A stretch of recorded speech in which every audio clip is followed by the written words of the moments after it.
All right, we keep going, AP Chem peeps. Here we are, problem number 5. Determine the pH of a solution of 0.200 molar LiNO3. Oh my gosh. So there's something here, something that they want us to do, and it's a little tricky, but we still go through this same process. Write a balanced net ionic equation with phases. And then from there, we can go and do stoichiometry, isotables, everything else.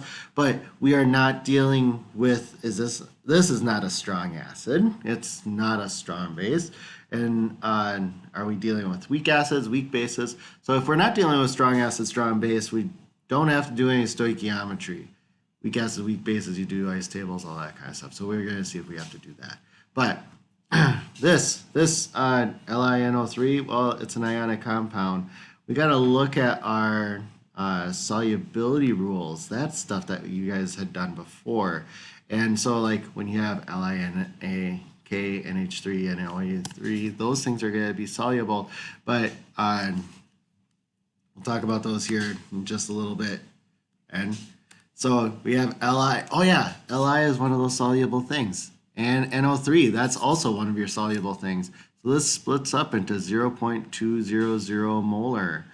And Li plus and 0.200 molar NO3. But minus. But because these are just with the solubility rules, they're the conjugate pieces of like a strong base. We don't have to worry about either one of these things. Oh, nice. And we have, even if we were to write out a net ionic equation for this thing, and LiNO3 and water, and because this is aqueous, we can write it out, and it's both parts are soluble. We can write Li aqueous plus NO3 minus aqueous plus H2O. They don't liquid. They're not going to interact with water at all.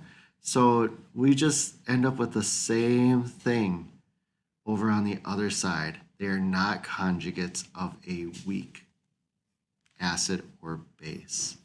And so in here, because both of them are considered a spectator ion, we don't include them. And H2O appears on both sides. There's nothing here, you guys. So we say that the concentrations of H plus and OH minus do not change in this solution. So the pH is that of water. It is 7. That's awesome. Didn't have to do anything. That's it.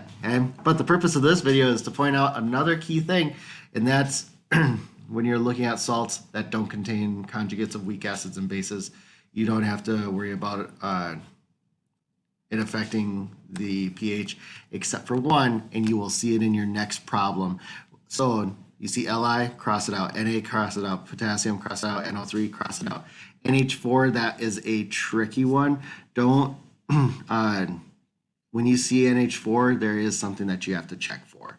You have to see if you have its conjugate in order to see if it works. So, but these things, LiNAK, NO3, cross them out whenever you see them, and because they're going to be spectator ions no matter what, and especially if you see NO3 on the other side. But anyways, here we go, and see you guys in the next video.